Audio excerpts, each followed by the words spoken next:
Welcome to the J3U University podcast. I am your host, John Jewett. And I am your co-host, Luke Miller. Our mission is to elevate the physique coaching standard and deliver the highest level of competitors to the stage. Let's jump into today's episode.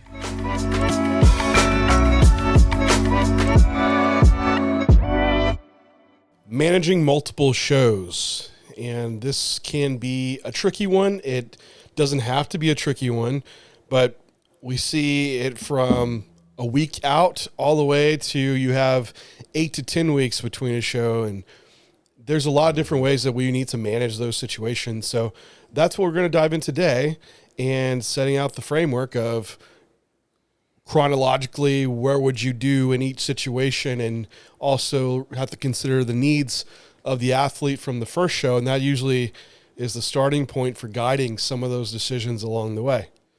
Luke, how you doing, man? I'm good, man. This is a topic I really like because if it's done well, it can actually lead to an athlete being better on stage in the first time they compete. So like that time period post-show, depending on where the athlete's at, which we're going to cover two main cases you typically see. If that time right after the show is managed well to lead them into the second, a lot of times it's the better look between the two. And I think it really allows the athlete to have a little bit more of a solidified understanding of how well they handle peak week and the things that come with the show, like the tanning and the check-ins and all that with the first one. And then it allows them to be a little bit more prepared heading into the second one.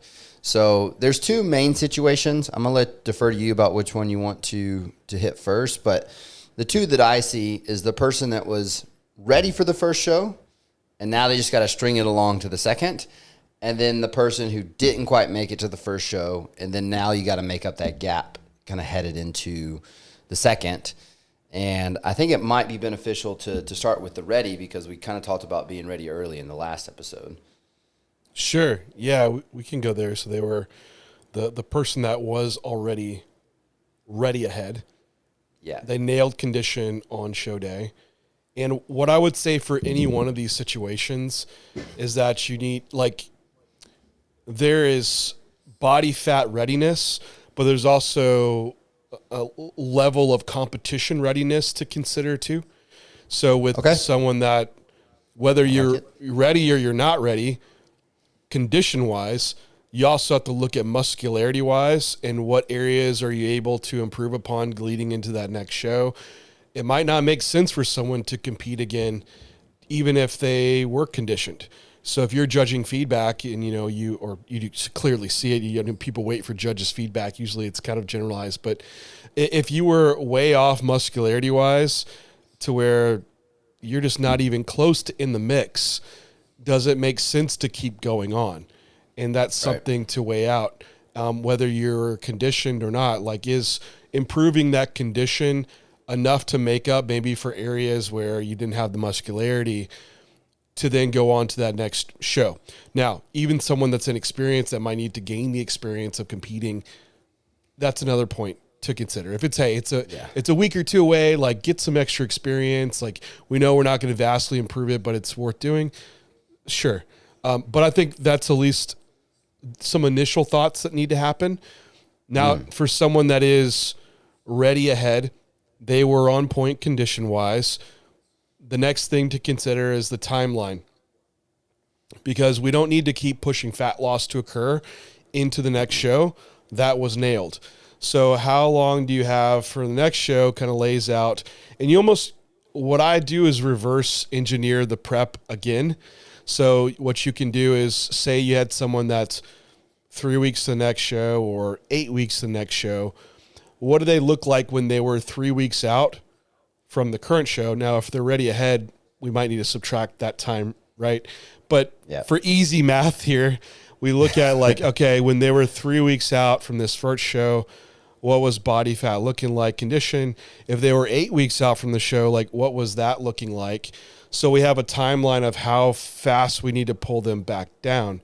And that allows you to think, we can bring them up so much in body fat that's allowable with enough time to pull them back down.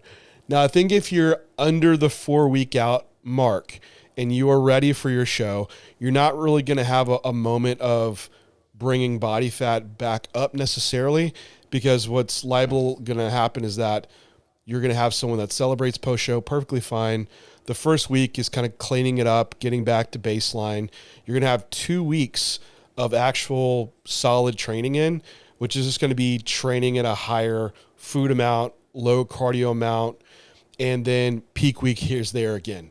So, But I would say if you're 4 weeks and beyond, that's where the timeline really changes. Now, we can get a little bit more nuance on this, like less than 4 weeks out mark, because there might be some extra questions around that come about. Yeah, I like the nuance in the less than 4 weeks out, because most people are going to land in that category typically with the 2 shows back to back. And I think a lot of this comes to an understanding of where the athlete is post-show, that if you're ready early, that means you're probably able to deload them well into the show and pull back on activity and pull back on cardio, or pull up on food and bring that food like closer to maintenance, which makes this athlete in a place to be very responsive. Now, that can be a positive and a negative, right? Because if you have an athlete who's really responsive, but they're already in shape, and you just bring them back to whatever baseline diet had them in a deficit in the forefront, that athlete can really quickly start to run away from you. And so what I really like to do is, the baseline diet that had them in a deficit might be there to just kind of rid off any post-show food for the first couple days. But once they're back to that look that we liked and it's fully ready and it doesn't really need to improve at all, I'm bringing that caloric intake up and I'm bringing that activity down. And now I get pretty aggressive with this. I bring it to maintenance, or even I run high days like above that maintenance, because I want to see performance retention, and I would rather them have some extra food for a couple days for the psychological break. So there's a couple ways to do it. I mean, you can just pull that food back to maintenance. I tend to be a little bit more on the aggressive side and almost run like mock loading days again. Because as that athlete speeds up, I've seen a couple times where the loading parameters that were used for the first show don't even come close to the loading parameters that are used for the second show, because of how fast they start to speed up moving into that second phase for the second show. Yeah, you mentioned someone running away from you. You might want to like just explain that. I think you talked about it on the last episode, but for people that are tuning in now, like, what do you mean by someone running away from you? Yeah, so they start to get to a place where visually it starts to look really stringy. They don't really have the muscularity that they actually carry. It's in like extreme flatness where body fat's not actually coming down. It's just making the visuals worse. And I will see this sometimes with guys who are trying to chase like the last glute striation. And it's like ruining their physique from 6 to the 7 shots, and it's just bringing a little bit more detail into like a back double or a rear lat spread or something like that. It's like, man, you're in a bodybuilding show. It's not worth the extra glute striation when you have boxed out glutes and some striated glutes at the bottom. Like, you're really chasing nothing. You're chasing the naked butt clenched Instagram picture more than you're chasing the best look on stage, right? So that's what I'm talking about when we're talking about running away, is getting to a place where... So their body weight dropping too quickly low versus you're not talking about having to chase them down with food. Right. Okay. Yeah. Because in that post-show or in that show, that after show phase, you should have a maintenance caloric intake from the peak week before, if they were already ready, that you could put them back on and hold their body weight. Now, it may be a little bit higher depending on if they get more active and things like that because they feel better, but it's going to be pretty close, and their body weight's not going to plummet on you if you're around that maintenance level. Yeah, so that gives you a rough idea around like the nutrition aspect. Would you say there's any difference in like it's primarily carbohydrate based that's driving that load up? Always. I'm assuming like fats were in a reasonable spot, because if you had someone that, because hunger management could be an issue still, even for someone that's already ahead, like you increase food into the show, they could still have a really high psychological drive to eat, or even the post show, like, man, you get that first, like whatever cheesecake bite in you and dopamine flies up and you're like, whoa, I need more of that. And so like the food focus might get really high. So maybe having like some extra fats in there, like for satiation and could have a benefit. But I would say, yeah, it's primarily carbohydrate based. And with that being said, I think the monitoring aspect has to be really close too. If not every day, the closer you are to a show to like every other day, just so you can quickly see how fast someone might be moving up in body weight or moving down for that matter. So where you don't have someone like running away from you in with food or body weight, and you can make the adjustments needed to hold them where you want to.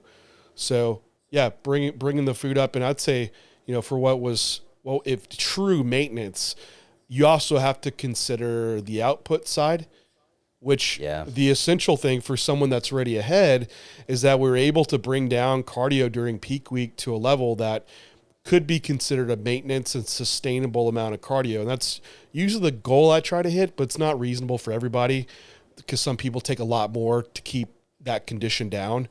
But if I can get someone down to where we're doing 8 to 10,000 steps a day and no direct cardio, that's very sustainable, right? So it makes the post show real easy. It's like, okay, just do 8 to 10,000 steps a day, and then I only need to toggle up food. It makes the equation easy.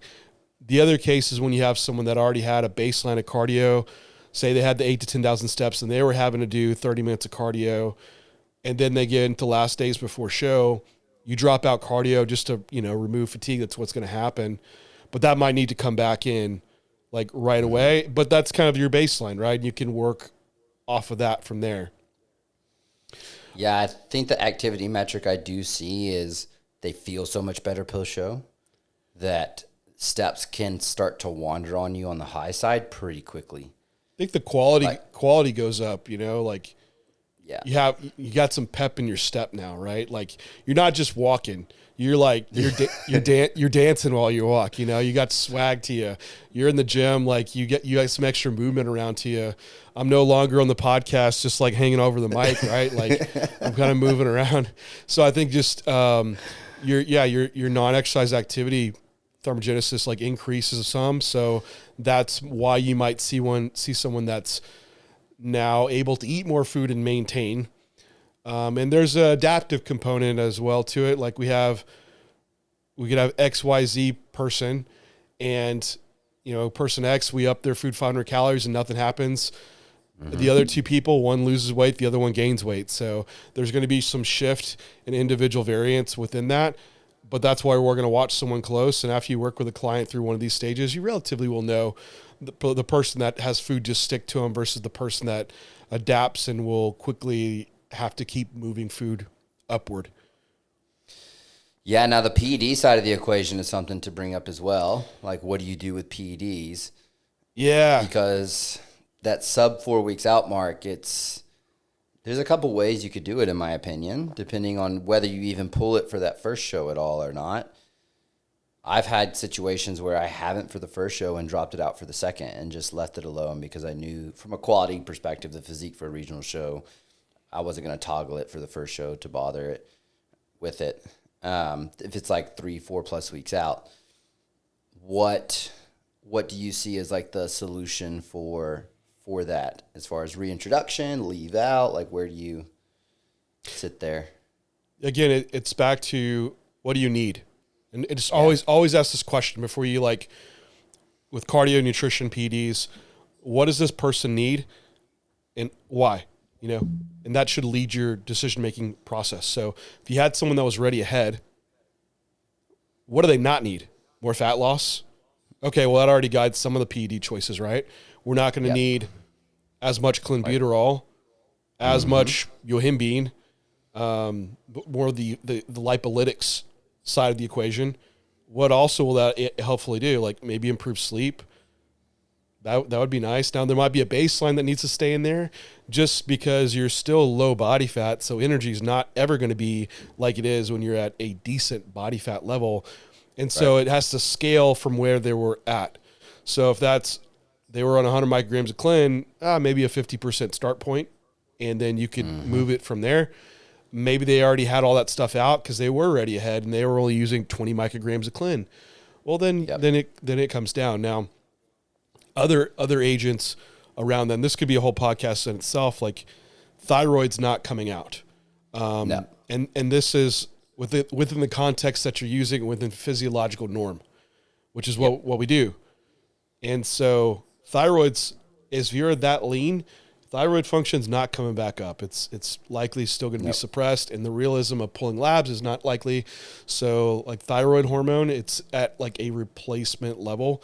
That's going to be staying in place. Growth hormone might be something that had been taken out because we're looking more of like the lipid mobilization side around growth hormone, but it does bring a level of fullness too. So again, what do you need? Were you someone that needed to pull it out to gain that condition because it was driving some water retention? Okay, consideration point there. If your show's 2 weeks away, that probably doesn't make sense to add it back in. If you're someone where you left it in and that fullness gained was worth it and there was no loss in condition, well, you never took it out except maybe a few days before the show, right? That goes back in.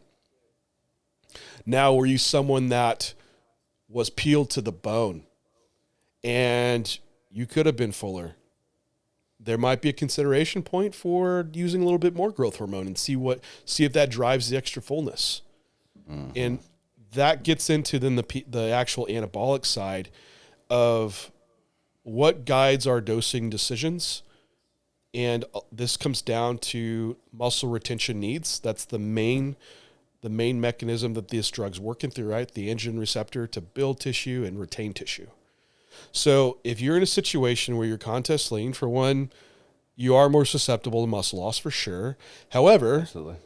I think of it as when food goes up and you're able to increase training performance through that, PEDs can come down because you now have a large couple levers that just got pulled for improving training, which is improving stimulus, which is going to improve muscle retention. For one, usually sleep improves post-show pretty quick. Then also you have all the carbohydrate that's going to be driving the process. So likely you can have someone that comes down and we're just leaving in injectables. Maybe you have orals that are left out. However, the timeline matters here. So if you were someone that was ready ahead and you had to like remove testosterone, if you're 3 weeks away, that might not give you the time to like bring back in this longer ester and then you have to remove it again.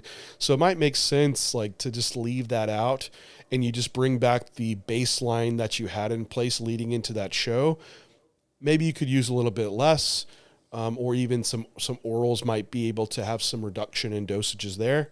And that's what might guide into that show. Now, the other part, back to what do you need? Were you someone that's peeled to the bone, but you could be a bit fuller? You might play around with increasing testosterone. This might, if it's close to the show, if it's close to the show, you might need to actually, that might be the time point when I would switch an ester to like appropriate to where I could get something in faster. Or also remove it if something goes wrong. This also might be considerations for orals that drive a bit of the water retention and fullness. Like Anadrol, it doesn't take long. You know, just within peak week is enough time duration to implement something like that. And those might be some tools that we put in. So I think that gives some general framework around PDs for the person that's ahead based on what they need for that initial show. That's less than 4 weeks. I think that framework is perfect. And I think having it laid out in a needs analysis basis tells you kind of it's the same conversation with the person who's not ready. It's just you're looking at potentially the lipolytic staying in and a couple of the things that are going to help with that driving of fat loss and making sure that they're able to get there to the second show. Now, is there anything else for the person that is already ready that we missed, you feel like, in that 2 to 4 week time frame? Because we didn't really cover +4 for that person. +4 or like beyond the 4 weeks? +4 weeks. Yeah. Within, that covers like nutrition, the cardio side, and the PED side. The training aspect is one other area because which could be a huge problem. It very well could be a huge problem because you're almost like, okay, well, your peak week is basically a deload week. Now, Yeah. if you're pretty well, like if you're ahead and pretty well stripped of fatigue, I don't think that deload has to be as drastic as what it might need to be for someone else that was not ready and we're pushing that timeline all the way up to like 7 days out. So you're already pretty fresh. You're like, man, coach, I don't need an intro week. I don't need even a deload week after the show. Like, Jack it up. I'm ready to go. But either way, for that first show, you're going to have multiple days off. You're also going to have something that's dialed back. When you go in week one with a lot of food in you, fresh, you can easily wreck yourself. Connective tissue is usually not a problem. However, you could just be vastly sore and overdo it. So a little bit goes a long way that first week. So I would look at, probably what you were at for the deload, what you're at for right before you dropped off training volume. Start there. Your week one, what you were doing right before peak week. That would be your introductory week. I think training effort, a lot of people want to train really hard post-show. I get it. I would let the psychology kind of drive that. But for the person that wants to train really, really high effort, I would make sure they go into the higher rep ranges and not let load progression be the main driver, because you could have some pretty good strength increases. And that could be a problem pretty quick, especially when you have a poor ability to brace the core and everything.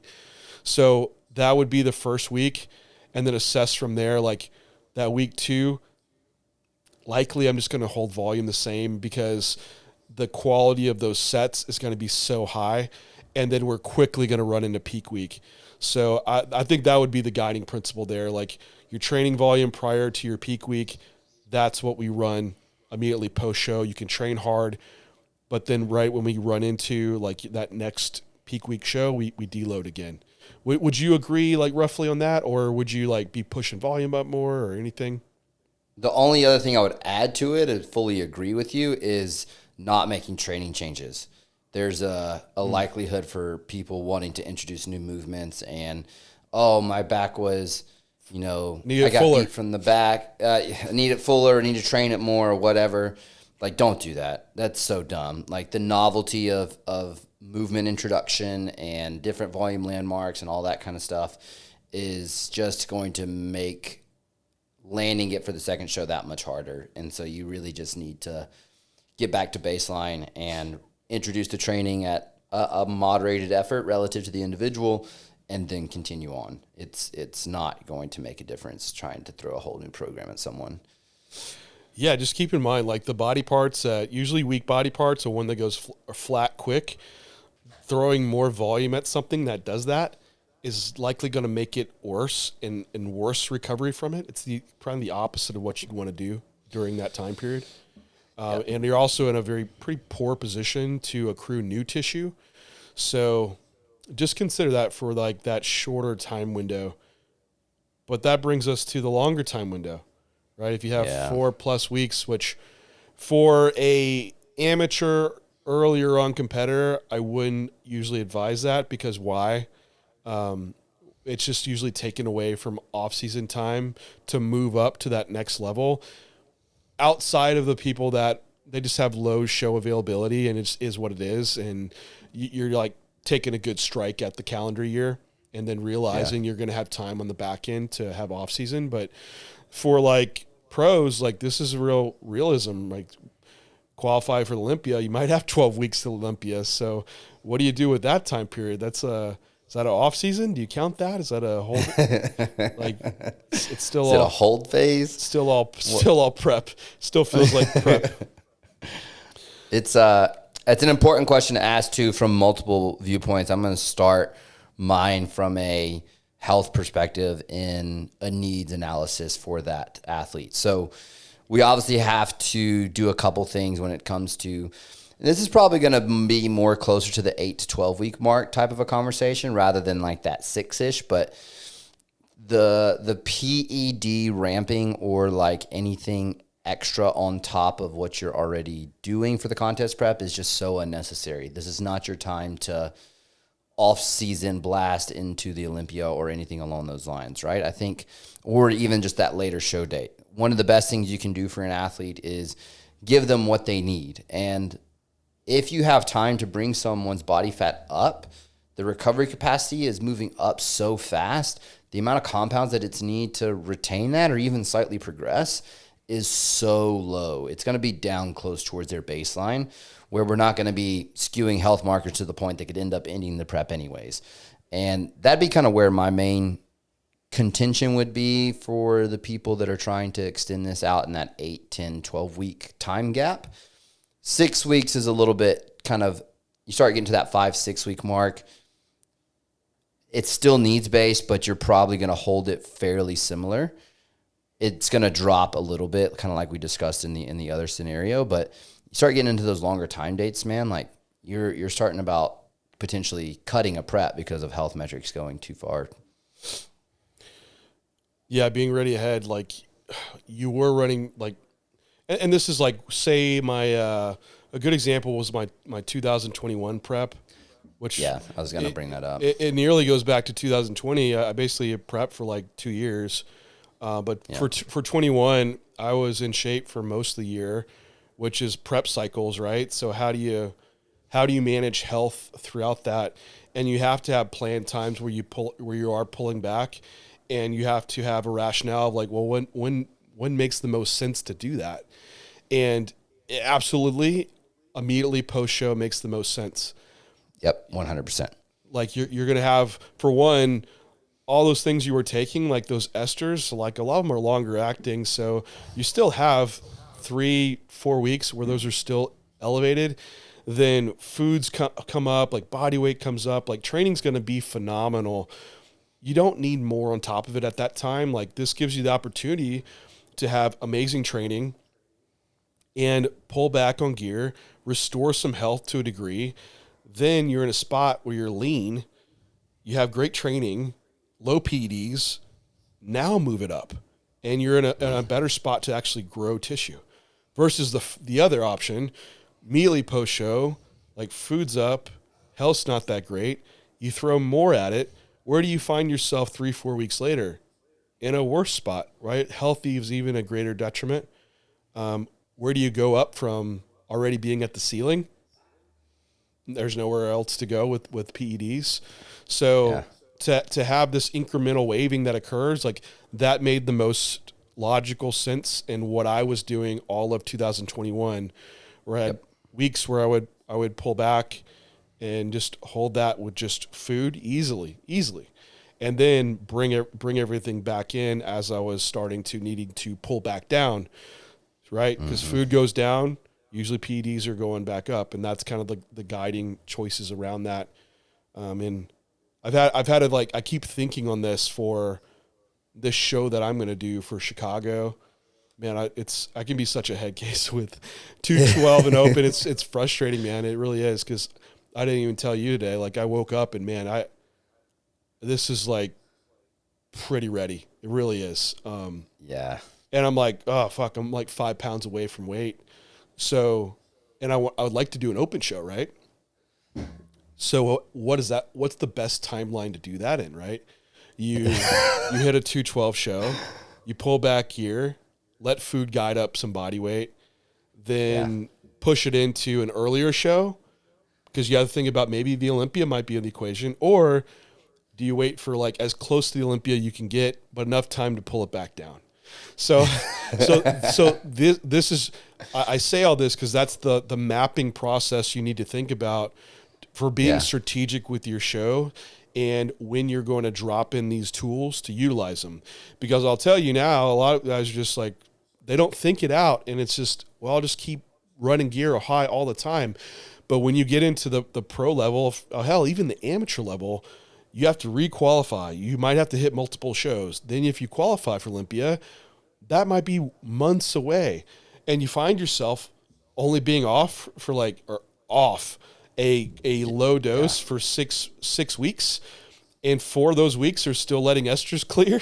It's like, try to do that for 10, 12 years. Like, it's, unless you just want to be naive to it, it's going to have some health impacts. So you have to consider a lot of this stuff within that.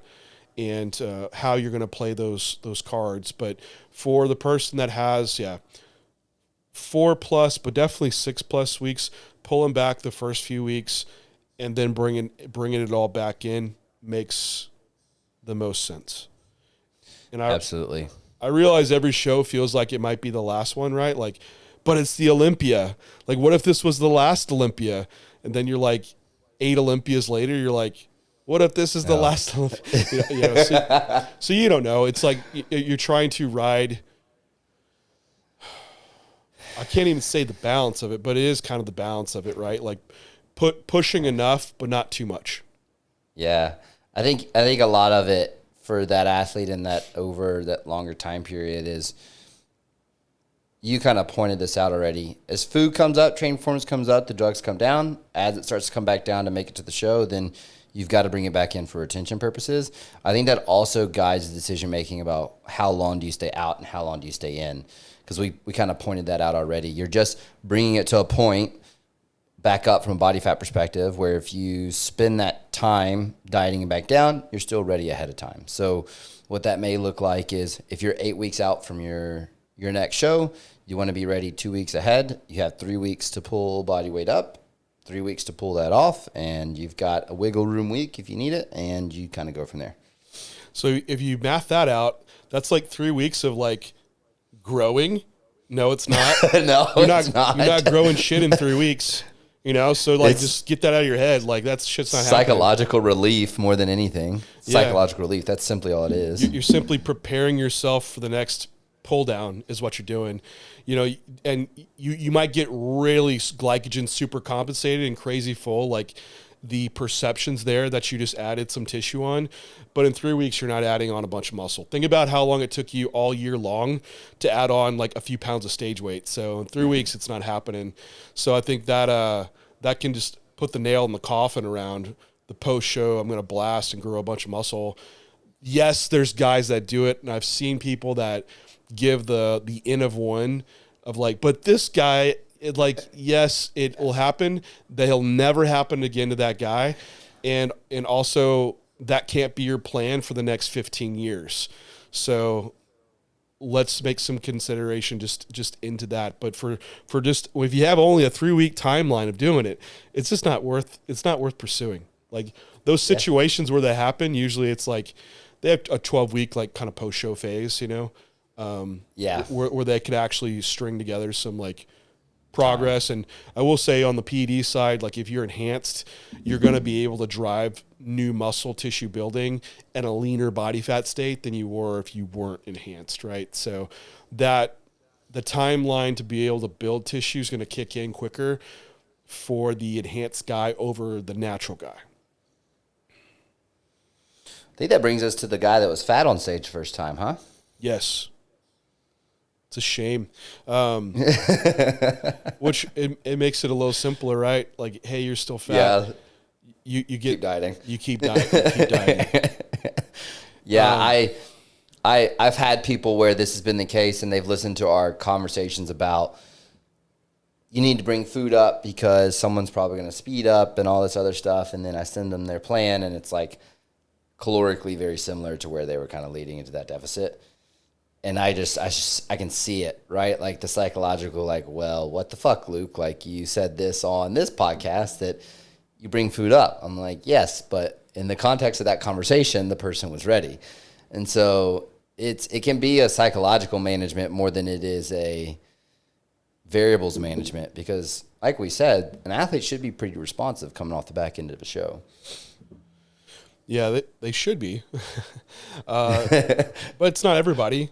You know, some people just have to get drilled down, right? And so, what that person was dieting down on, usually, depending on the timeline, even if it's 4 weeks, you might need to give that person something to eat, celebration wise post show, because they just can't get right back on it. You know, and they need They need that mental break, and you're gonna manage them the best you can, but I've had the situations where I know it's not managed, you know? Yeah. It takes a very, very strong-willed person. I feel like that's kind of the rare person that is able to do it. the experienced person. So going back to your baseline calorie deficit diet that you were running, you can always add food back in, is the thing around that. Starting off too high, yeah, you could pull it down, but you might lose a little bit of time, especially when we're running on a shorter timeline. That's where I would jump right back to the same deficit that we were running before. And I would strongly encourage, like, the athlete and set a lot of the expectations and the mental framework of the first peak week of what needs to happen going into the next one. So where there's no surprise, like, hey, listen, you have this next show in 2 weeks. If you want to truly improve for it, I need X, Y, Z done post-show so we can hit the ground running.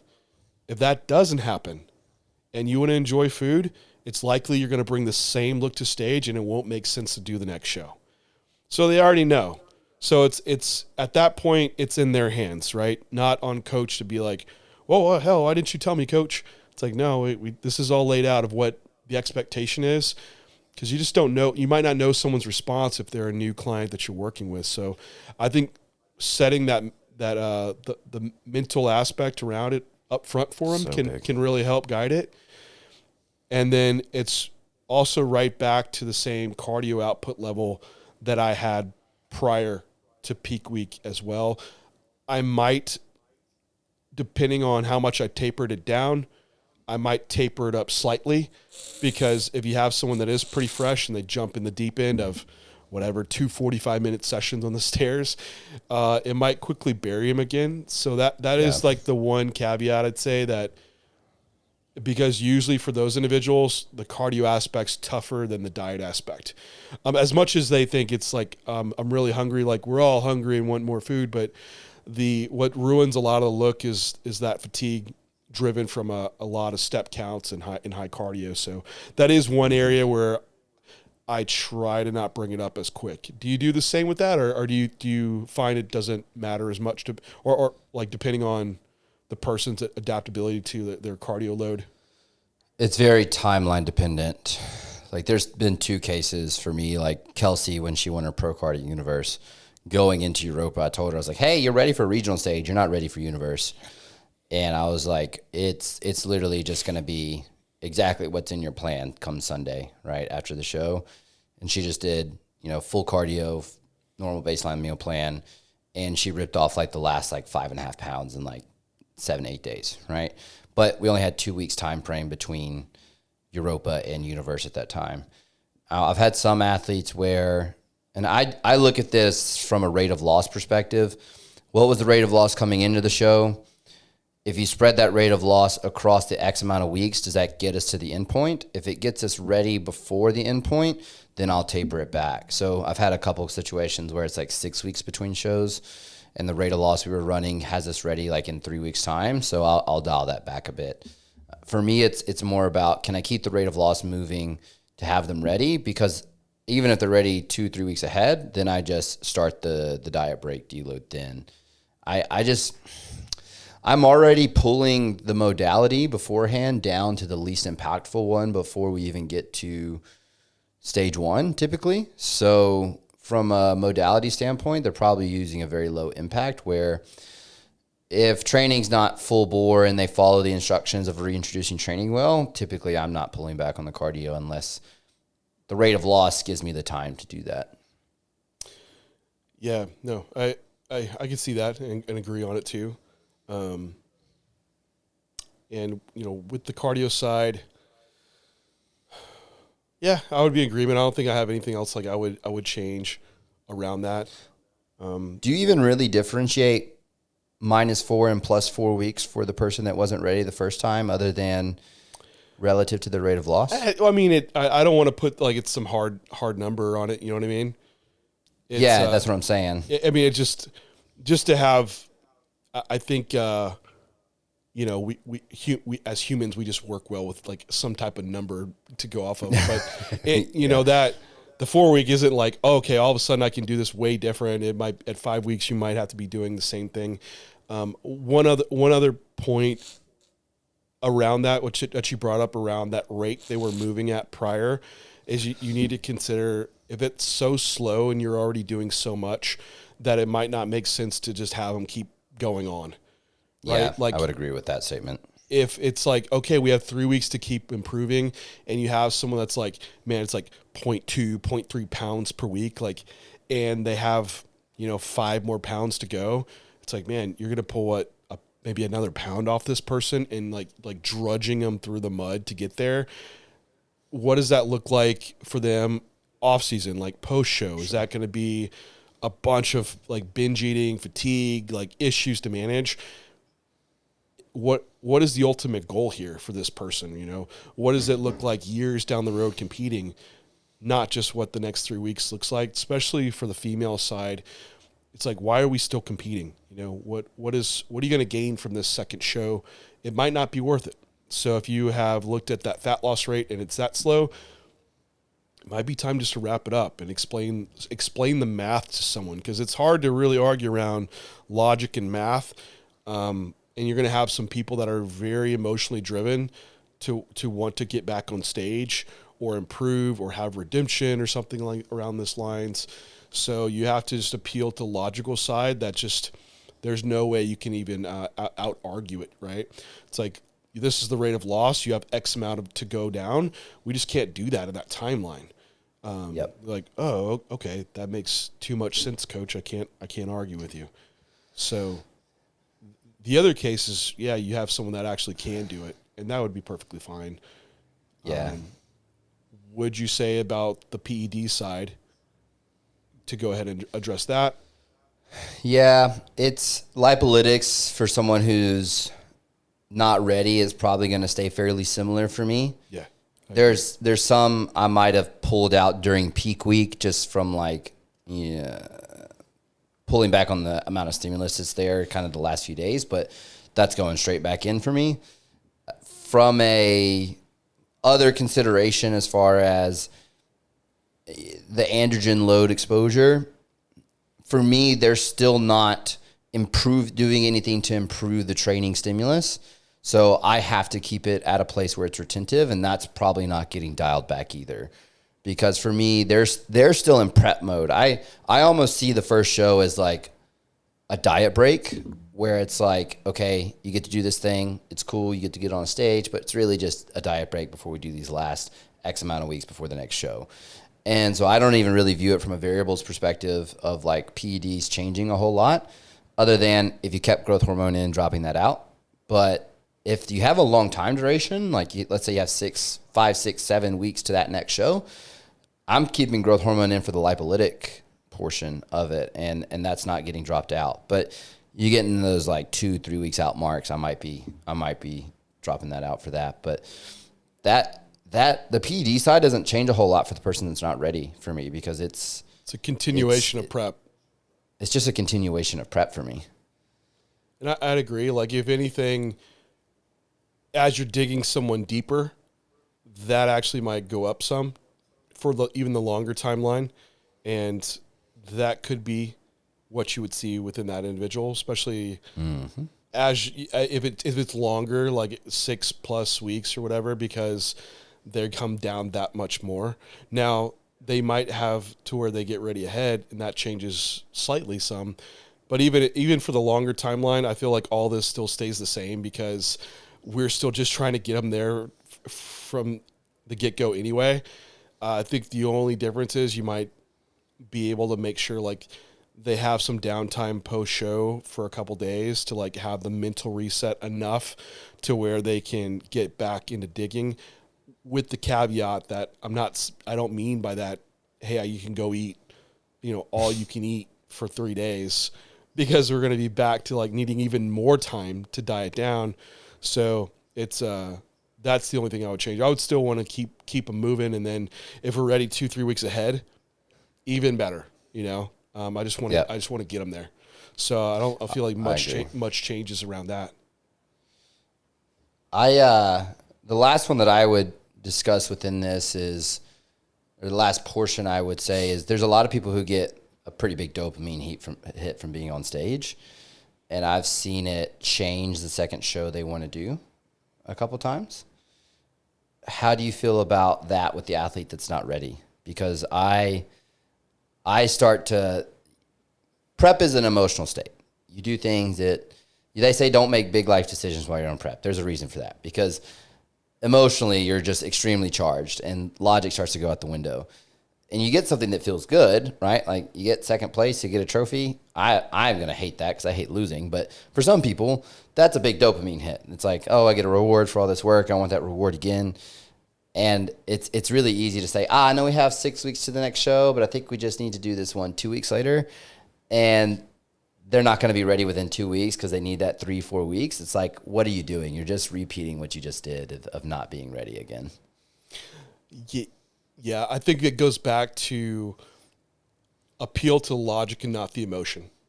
Yeah. And you talk them that through that process, right? And also, like, the longer I do this and, I'm in a position where I can do it, I've just become more of a stickler as a coach.